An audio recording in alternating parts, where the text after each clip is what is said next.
जय हिंद दोस्तों। आज मैं आप लोगों को बहुत ही बेहतरीन जर्नी की तरफ लेके चलने वाला हूँ, जिस बुक का नाम है rich dad and poor dad.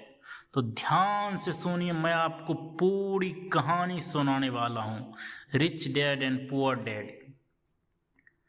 Rich dad and poor dad Robert Kiyosaki के अनुसार मेरे दो डैडी थे, एक अमीर और दूसरा गरीब। एक बहुत पढ़े लिखे थे और दूसरे समझदार थे। वे पीएचडी थे और उन्होंने अपने 4 साल के अंडर ग्रेजुएट कार्य को 2 साल से भी कम उम्र में कर लिया था। इसके बाद वो आगे बढ़ने के लिए स्टैनफोर्ड यूनिवर्सिटी ऑफ शिकागो तथा नॉर्थ वेस्टर्न यूनिवर्सिटी गए हैं, और यह सब उन्होंने पूरी तरह से स्कॉलरशिप के सहारे ही किया। मेरे दूसरे डैडी 8वीं से भी आगे नहीं पढ़े थे। दोनों ही अपने कैरियर में सफल थे। दोनों ने ही जिंदगी भर कड़ी मेहनत की थी। दोनों ने काफी पैसा कमाया था, परंतु उनमें से एक पूरी जिंदगी पैसे के लिए परेशान होता रहा और दूसरा हवाई के सबसे अमीर व्यक्ति में से एक बन गया। एक के मरने पर उसके परिवार, चर्च और जरूरतमंद को करोड़ों डॉलर की दौलत मिली। दूसरा अपने पीछे कर्ज छोड़कर मरा। मेरे दोनों डैडी इरादे के पक्के, चमत्कारी और प्रभावशाली थे। दोनों ने मुझे सलाह दी, परंतु उनकी सलाह एक सी नहीं थी। दोनों ही शिक्षा पर बहुत जोर देते थे, परंतु उनके द्वारा सुझाए गए पढ़ाई के विषय अलग अलग थे। अगर हमारे पास केवल एक डैडी ही होते तो मैं या तो उनकी सलाह मान लेता या फिर उसे ठुकरा देता। चूंकि सलाह देने वाला 2 थे, इसीलिए मेरे पास 2 विरोधी भाषी विचार थे, एक अमीर आदमी का और दूसरा गरीब आदमी का। किसी भी एक विचार को सीधे सीधे मान लेने या ना मानने के बजाय मैं उनकी सलाहों पर काफी सोच करता था, उनकी तुलना करता था और फिर खुद के फैसले किया करता था।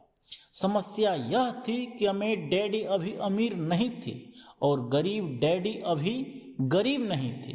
दोनों ही अपने कैरियर शुरू कर रहे थे और दोनों ही दौलत तथा परिवार के लिए मेहनत कर रहे थे, परंतु पैसे के बारे में दोनों के विचार और नजरिया एकदम अलग थे। उदाहरण के तौर पर एक डैडी कहते थे पैसा का मोह ही सब भी बुराइयों की जड़ है, जबकि दूसरा डैडी करते थे पैसे की कमी ही सभी बुराइयों की जड़ है। जब मैं छोटा था तो मुझे दोनों डैडियों की अलग अलग सलाहों से दिक्कत होती थी। एक अच्छा बच्चा होने के नाते मैं दोनों की बातें सुनना ज्यादा चाहता था। परेशानी यह थी कि दोनों एक सी बातें नहीं कहते थे। उनके विचारों में जमीन आसमान का फर्क था।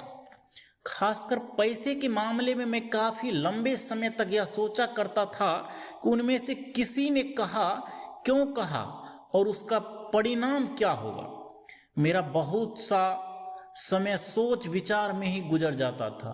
मैं खुद से बार बार इस तरह के सवाल पूछा करता था, उन्होंने ऐसा क्यों कहा, और फिर दूसरी डैडी की कही हुई बातें के बारे में इस तरह का सवाल पूछता, काश मैं यह बोल सकता, हाँ वे बिल्कुल सही हैं, मैं उनकी बातों से पूरी तरह सहमत हूँ। यह कहकर मैं सीधे उनकी बात ठुकरा सकता था।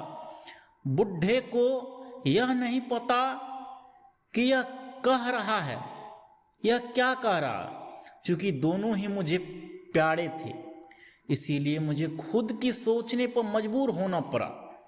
इस तरह सोचना मेरी आदत बन गई, जो आगे चलकर मेरे लिए बहुत फायदेमंद साबित हुई।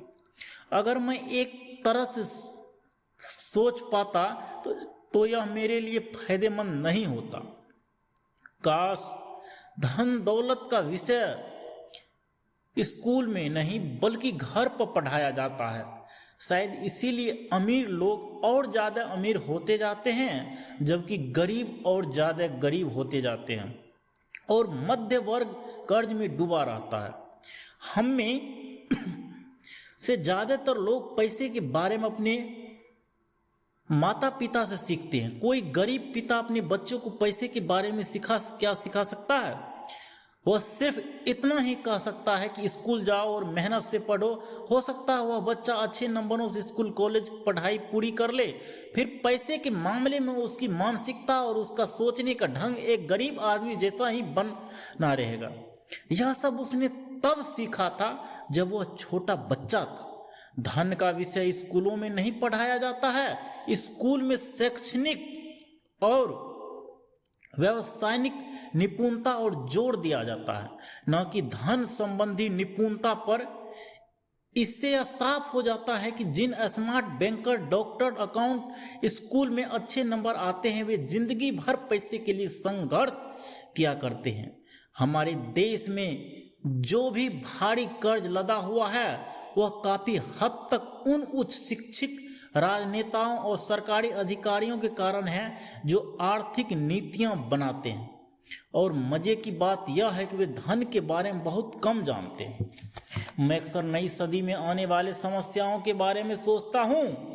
तब में क्या होगा जब हमारे पास ऐसे करोड़ों लोग होंगे जिनके आर्थिक और चिकित्सक मदद की जरूरत होगी।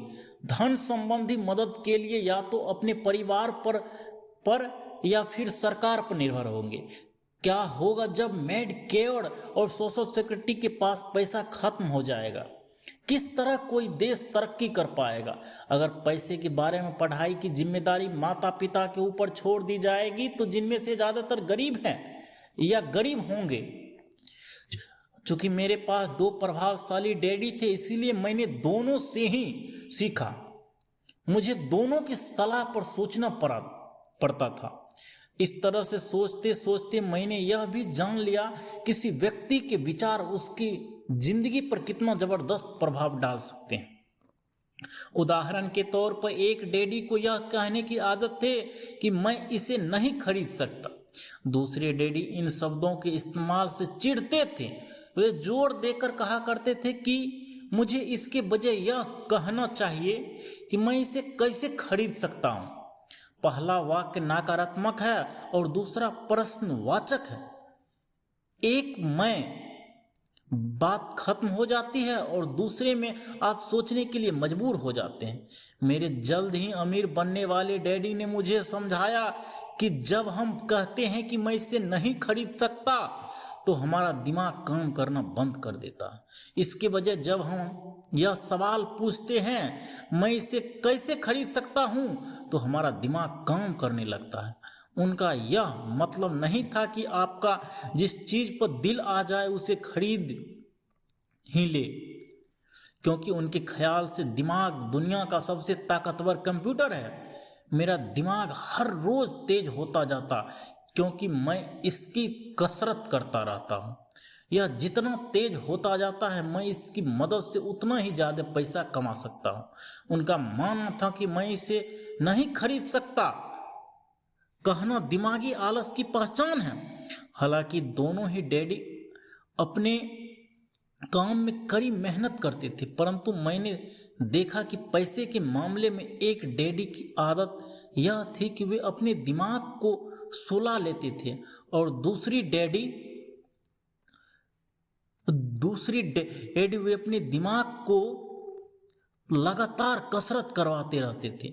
इसका दीर्घकालीन परिणाम यह हुआ कि एक डैडी आर्थिक रूप से बहुत अमीर होते चले गए जबकि दूसरे डैडी लगातार कमजोर होते गए। इसे इस तरह से समझें, एक व्यक्ति हर रोज कसरत करने के लिए जिम जाता है जबकि दूसरा व्यक्ति अपने सोफे पर बैठकर टीवी देखता रहता है। शरीर की सही कसरत से आप ज़्यादा तंदुरुस्त हो सकते हैं और दिमाग की सही कसरत से आप ज़्यादा अमीर हो सकते हैं। आलस्य से स्वास्थ्य और धन दोनों का नुकसान होता है। पहले चैप्टर में मैंने आप लोगों को बताया कि rich dad and poor dad की पहला अध्याय रॉबर्ट कियोसाकी के अनुसार इसमें यह समझाने का प्रयास कर रहा है कि एक अमीर आदमी और एक गरीब आदमी का सोच